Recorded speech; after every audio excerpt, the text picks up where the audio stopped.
कर्पूरगौरं करुणावतारं संसारसारं भुजगेन्द्रहारं सदा वसन्तं हृदयारविन्दे भवं भवानी सहितं नमामि। कर्पूरगौरं करुणावतारं संसारसारं भुजगेन्द्रहारं। যে মন্দির বারবার ভেঙেছে, আগুনে পুড়েছে, ইতিহাসের আঘাতে টলেছে, তবু অমিল অটল হয়ে দাঁড়িয়ে আছে, তার নামই কাশী বিশ্বনাথ মন্দির।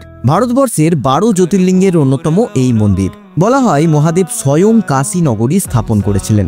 তাই এই নগরী যে কত পুরনো সেটা কেউ বলতে পারে না। বিশ্বের প্রাচীনতম এই নগরীতে মহাদেব স্বয়ং বিরাজ করছেন বিশ্বেশ্বর বা বিশ্বনাথ রূপে।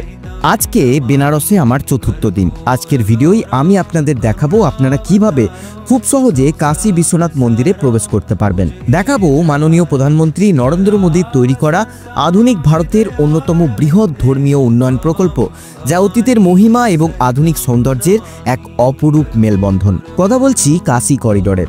যাব জীবনের পরম সত্যকে উপলব্ধি করতে মণিকর্ণিকা ঘাটে, বলবো তার ইতিহাস, এবং সর্বশেষ আপনাদের নিয়ে যাব এমন এক রহস্যময় মন্দিরে যেটি কিনা গঙ্গা জলে অর্ধডুবি মাথা নত করে দাঁড়িয়ে আছে বছরের পর বছর। চলুন বেশি কথা না বলে শুরু করি আজকের ভিডিও। ঘড়িতে সময় বিকেল 4টে। আমি রওনা দিয়েছি কাশী বিশ্বনাথ মন্দিরের উদ্দেশ্যে। বিশ্বনাথ মন্দিরে প্রবেশ করার জন্য 4টা গেট বা দ্বার আছে। তার মধ্যে প্রধান দ্বারটি হলো কাশী বিশ্বনাথ করিডোরের গঙ্গা দ্বার। কিন্তু আজকে আমি যাব মন্দির প্রবেশের খুবই জনপ্রিয় এবং গুরুত্বপূর্ণ প্রবেশদ্বার 4 নম্বর গেট বা সিংহদ্বার দিয়ে। গধুলিয়া চক থেকে এই 4 নম্বর গেট খুব সহজেই পৌঁছানো যায়। গধুলিয়া চক থেকে আপনাদের চলে আসতে হবে Kashi Biswanath temple trust help সেন্টারের কাছে। সেখানেই আপনারা পেয়ে যাবেন 4 নম্বর গেট। দেখতে পাচ্ছেন কত বড় লাইন লেগেছে। দেখা যাক কতটা পর্যন্ত আমি আমার ফোন নিয়ে যেতে পারি এবং শেষ পর্যন্ত কখন আমার মহাদেবের দর্শন হয় এবং মন্দির থেকে বের হই সবকিছুই আপনাদের সঙ্গে শেয়ার করব। ঘড়িতে সময় এখন বিকেল 5টা।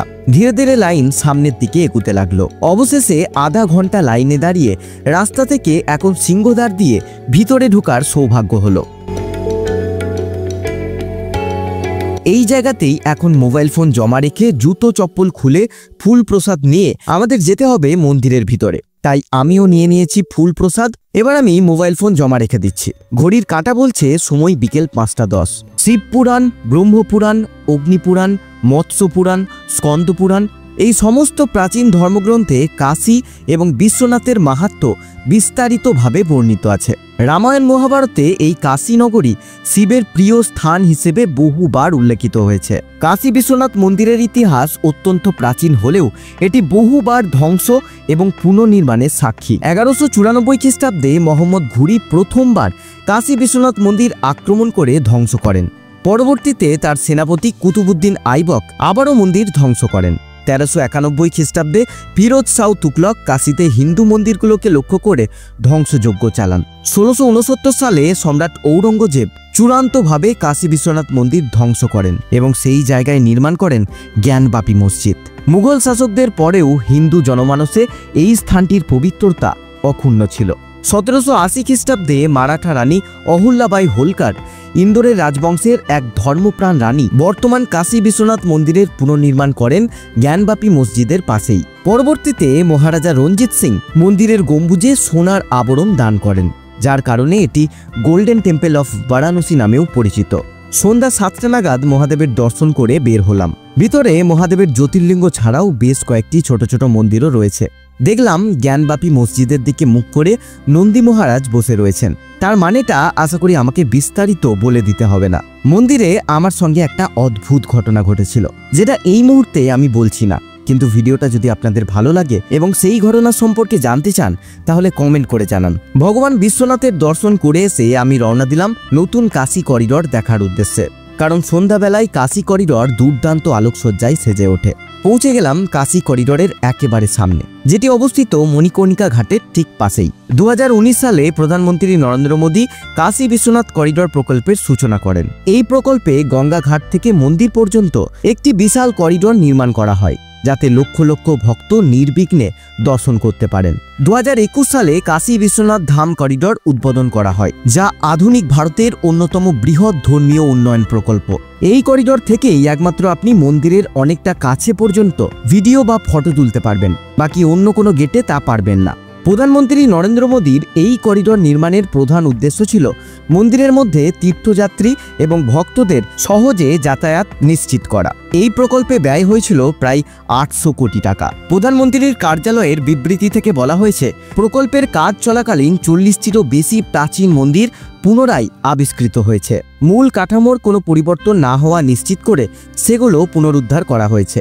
এই পরিকল্পনায় যাত্রী সুবিধা কেন্দ্র, মন্দির চক, জাদুঘর, গ্রন্থাগার, ভোগশালা, দোকান, ক্যাফে এবং অন্যান্য জনসাধারণের সুবিধার্থে বিভিন্ন সুযোগ সুবিধা তৈরির পরিকল্পনাও রয়েছে। এই কাশী করিডোরের মধ্যেই আপনারা দেখতে পাবেন ভারত মাতার একটা সুন্দর বিগ্রহ। ভারত মাতার মূর্তি ভারতবর্ষের জাতীয়তাবাদ ও সংস্কৃতির গর্বের প্রতীক হিসেবে রাখা হয়েছে, যা দেশের প্রতি শ্রদ্ধা ও আত্মত্যাগের স্বরূপ। এছাড়াও আপনারা লক্ষ্য করতে পারবেন রানী অহল্যাবাই হোলকারের একটা বিগ্রহ। তিনি না হলে হয়তো বর্তমান মন্দিরের রূপ এমন জায়গায় পৌঁছাতে পারত না। তিনি কাশী বিশ্বনাথ মন্দির সহ বহু পবিত্র তীর্থক্ষেত্র পুনর্নির্মাণে গুরুত্বপূর্ণ ভূমিকা নেন। কাশীর ধর্মীয় ঐক্য রক্ষায় তার অবদানকে সম্মান জানানোর জন্য এই মূর্তি এখানে স্থাপন করা হয়েছে। রয়েছে আদি গুরু শঙ্করাচার্যের একটি বিগ্রহ, যিনি ভারত জুড়ে 4টি ধাম স্থাপন করেছিলেন এবং হিন্দু ধর্মের পুনর্জাগরণ ঘটিয়েছিলেন। তিনি কাশীকেও তীর্থ হিসেবে গুরুত্ব দিয়েছেন। ধর্মীয় ঐক্য ও সাংস্কৃতিক পুনর্জাগরণের প্রতীক এই বিগ্রহ।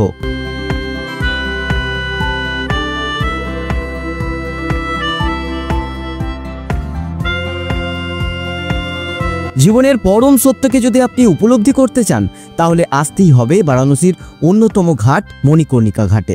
হিন্দু শাস্ত্র মতে মণিকর্ণিকা ঘাটের শ্মশানে মৃতদেহ দাহ করা হলে মৃতের আত্মা মোক্ষ অর্জন করে বা পুনর্জন্মের চক্র থেকে মুক্তি লাভ করে। মহাদেব স্বয়ং মৃতদেহের কানে তারক মন্ত্র উচ্চারণ করে মৃতদেহের আত্মাকে মুক্তির পথে পরিচালিত করেন। মণিকর্ণিকা নামটি এসেছে দুটি সাংস্কৃতিক শব্দ থেকে, মণি অর্থাৎ রত্ন বা মণি এবং কর্ণিকা অর্থাৎ কানের অলঙ্কার।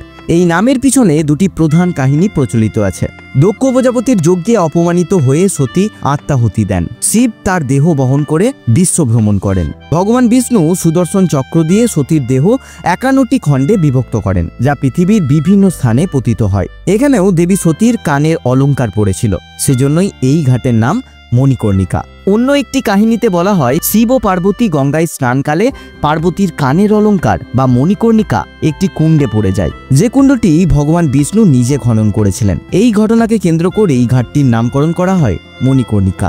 বছরের 365টা দিন 24 ঘন্টা এই জায়গায় চিতা জ্বলতেই থাকে। প্রতিদিন প্রায় 200 থেকে 300টি শবদেহ এই স্থানে দাহ করা হয়। বলা হয়, যেদিন এই স্থানে একটিও শবদেহ দাহ হবে না, সেই দিনই এই পৃথিবীর অন্তিম দিন হবে। মণিকর্ণিকা ঘাটের পাশেই এখন আমি যাচ্ছি কাশীর আরও একটা বিস্ময়কর এবং রহস্যময় মন্দির দেখতে, যার নাম রত্নেশ্বর মন্দির বা কাশী কারভাট। এই মন্দিরটি প্রায় 9 ডিগ্রি পর্যন্ত হেলানো এবং বছরের বেশিরভাগ সময়ই এই মন্দির অর্ধেক জলে ডুবে থাকে। পুরোহিতদের এই মন্দিরে পুজো করতে জলে সাঁতার কেটে যেতে হয়। এই মন্দিরকে ঘিরে রয়েছে অজস্র ইতিহাস। বলা হয় নাকি এই মন্দির 500 বছরেরও বেশি পুরনো। কিন্তু কে বানালো এই মন্দির, কেনই বা বানালো, চলুন আপনাদেরকে সব খুলে বলি। প্রায় 500 বছর আগে রাজা মানসিংহের মা রত্নাবাইয়ের জন্য এক নামহীন ব্যক্তির দ্বারা নির্মিত হয়েছিল এই মন্দির। মন্দিরটি তৈরি করার পরে সেই ব্যক্তি গর্ব করেছিলেন যে তিনি মাতৃঋণ শোধ করেছেন। যেহেতু নিজের মায়ের প্রতি ঋণ কখনোই শোধ করা যায় না, তাই মায়ের অভিশাপের কারণেই মন্দিরটি হেলতে শুরু করে। এই কারণে মন্দিরটি মাতৃঋণ মন্দির নামেও পরিচিত। আরেকটি উপাখ্যান অনুসারে মন্দিরটি ইন্দোরের রানী অহল্যাবাই হোলকারের রত্নাবাই নামে দাসীর দ্বারা নির্মিত হয়েছিল। তার দাসী নিজের নাম অনুসারে এই মন্দিরের নামকরণ করায় অহল্যাবাই রাগান্বিত হয়ে এই মন্দিরকে অভিশাপ দেয়। তার অভিশাপের কারণেই মন্দিরটি হেলতে শুরু করে। এই ছিল রত্নেশ্বর মন্দিরের কিছু ইতিহাস। আশা করি আজকের ভিডিওটা আপনাদের ভালো লেগেছে। যদি ভালো লেগে থাকে অবশ্যই একটা লাইক করে কমেন্টে জানাবেন কেমন লাগলো। আর চ্যানেলে নতুন হলে সাবস্ক্রাইব করে রাখবেন, না হলে আমি হারিয়ে যাব।